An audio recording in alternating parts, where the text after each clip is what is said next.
Buenos días, compañeros y profesor. Nuestro proyecto se llama Reducción de población bacteriana en fuentes hídricas. El grupo está conformado por Andrés Felipe Fuentes Vergara, Laura Valentina Pinto Rojas y Juan Pablo Soler Pérez. El objetivo de este proyecto es mostrar cómo la contaminación en fuentes hídricas propiciada por actividades humanas termina relacionando procesos como el aumento en la densidad poblacional de bacterias y la proliferación de especies invasoras como los buchones, que a su vez pueden ser posibles causantes para la espuma que se ha visto estos últimos días en Boyacá. La eutrofización es el proceso de contaminación más importante de las aguas en lagos, valses, ríos, etcétera. Este proceso está provocado por el exceso de nutrientes en el agua, principalmente debido al nitrógeno y fósforo, procedentes mayoritariamente de la actividad del hombre. Causas de la eutrofización.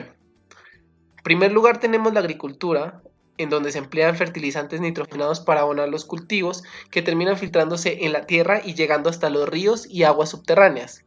Segundo lugar, la ganadería. Los excrementos de los animales son ricos en nutrientes, sobre todo en nitrógeno. Si los excrementos no son gestionados de buena manera, pueden terminar contaminando las aguas cercanas. La tercera causa son los residuos urbanos, principalmente a los detergentes que contienen fosfatos. La cuarta causa es la actividad industrial. En esta se pueden producir vertidos tanto de productos nitrogenados como fosfatados, entre otros muchos tóxicos que terminan llegando a las fuentes hídricas. La quinta causa es la contaminación atmosférica. Las emisiones de óxidos de nitrógeno y azufre reaccionan en la atmósfera produciendo lluvia ácida, llevando nutrientes de este modo a las masas de agua. Otra causa es la actividad forestal. Los residuos forestales que se dejan en las aguas se degradan aportándole todo el nitrógeno y el resto de nutrientes que tenía la planta. Como consecuencia del exceso de nutrientes, tenemos que las plantas y otros organismos como bacterias se proliferan de manera exagerada y durante su crecimiento y putrefacción consumen gran cantidad del oxígeno disuelto y aportan materia orgánica en abundancia. La eutrofización afecta a la calidad de las aguas, ya que al aumentar la podredumbre y agotarse el oxígeno, las aguas adquieren un olor nauseabundo. Este olor puede ocasionar problemas respiratorios y su consumo puede ocasionar problemas sanitarios a las personas de la zona que la habitan. Otra consecuencia es que la proliferación excesiva de algas puede causar que un cauce anteriormente navegable deje de serlo. Algunos de los brotes de algas producen tóxicos. Estas sustancias pueden ocasionar la muerte de animales al ser consumidas. Los animales afectados pueden actuar como vector afectando a otras especies e incluso alcanzar a los seres humanos. Las condiciones anóxicas, es decir, bajas en oxígeno, pueden ser aprovechadas por algunas especies invasoras para desplazar a los organismos locales. Como ejemplo de lo previamente mencionado, tenemos a los buchones, que son considerados como una de las especies exóticas más dañinas del mundo, según el listado elaborado por el Grupo Especialista de Especies Invasoras, perteneciente a la Comisión de Supervivencia de Especies de la Unión Internacional para la Conservación de la Naturaleza. Su rápida proliferación ocasiona la pérdida de oxígeno en los cuerpos de agua y, en consecuencia, la muerte de los peces y demás especies acuáticas que viven en los afluentes. Citando a Emanuel Escobar, director de la Fundación de Humedales de Bogotá, en Bogotá se han identificado dos tipos de buchones, pero el que más estragos ha ocasionado a los humedales es el conocido como lirio de agua. Esta planta, originaria de la cuenca amazónica, al ser exótica no está habituada a ecosistemas como el de acá, por lo que empieza a competir con las otras especies existentes y termina afectando a la flora nativa, pues se genera un proceso que se denomina eutrofización, el cual impide la fotosíntesis. Escobar también afirmó que esta especie invasora se alimenta de los nutrientes del agua y si existe un exceso de estos por cuenta de vertimientos contaminantes, crece mucho más rápido. En ecosistemas como los humedales no existe un pez que se coma el buchón, es decir, no tiene un depredador natural. A Bogotá esta planta fue traída a propósito para absorber los metales pesados disueltos en el agua como el mercurio y el plomo, pues esta especie tiene esa propiedad. Sin embargo, no se percataron de su alto potencial invasivo. La nube de más de 5 metros de altura en el río Boyacá, que alcanzó a cubrir varias casas en Mosquera. Residentes de la zona afirman que desde hace unos años las autoridades instalaron una tubería que desagua el río Boyacá con aguas residuales y que desde ese momento la corriente se empezó a contaminar. Pero la versión oficial es distinta. El secretario de Ambiente afirma que desde el año pasado está en pleno funcionamiento una planta de tratamiento de las aguas residuales de Mosquera.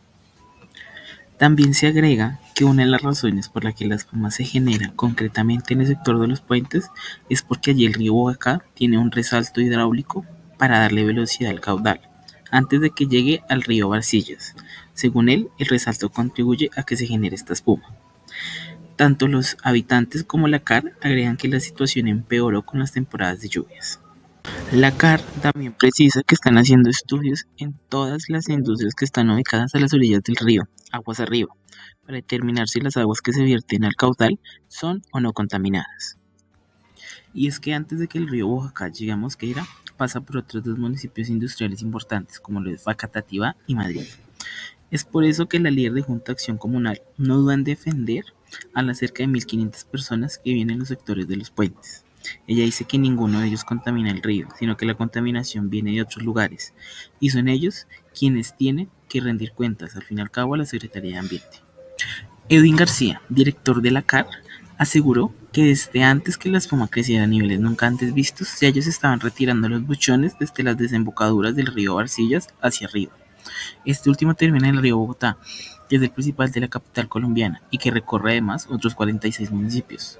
Según el director, la CAR está solo a 3 kilómetros para llegar al sector de los puentes con las labores de remoción que ya se habían adelantado. Sin embargo, los habitantes de la zona, después de las declaraciones del director, denuncian que no es la primera vez que este punto del río Boyacá se acumula la espuma. De hecho, la presidenta de la Junta de Acción Comunal de los Puentes compartió fotos que evidencian una situación similar en 2016. Según ella, las autoridades no removieron los buchones en esta ocasión, a pesar de que la nube era grande y en efecto en la foto se evidencian estas plantas. Una de las habitantes que vive a escasos metros del río cuenta que cuando la espuma toca la piel las personas quedan con comezón, mientras que las paredes quedaron engrasadas después de que la nube de espuma las cubriera, y agregó que el olor de las aguas es tan fétido que a veces no deja dormir. Luego de la contingencia que se vivió a finales de abril, la CAR tomó muestras del agua para determinar si la espuma era o no tóxica. El director de la CAR aclara que los resultados todavía no están listos, pero sostiene que la recomendación es que las personas no la toquen o cambien sus lugares de vivienda. Como hablamos anteriormente, nuestro problema es en el río Boyacá, donde nosotros queremos conocer el tiempo en horas que se demora en disminuir la concentración de bacterias en una cantidad de 10.000 bacterias por litro. Como vemos en esta diapositiva, encontramos la siguiente ecuación que se podría llegar a aplicar en este caso, donde sabemos que C es la cantidad de bacterias por litro, que en este caso reemplazaremos a 10.000 bacterias por litro.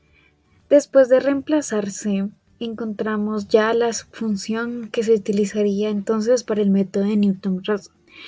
Después de ello, le hallamos la derivada y ahora sí podemos utilizar el programa Octave para encontrar la solución.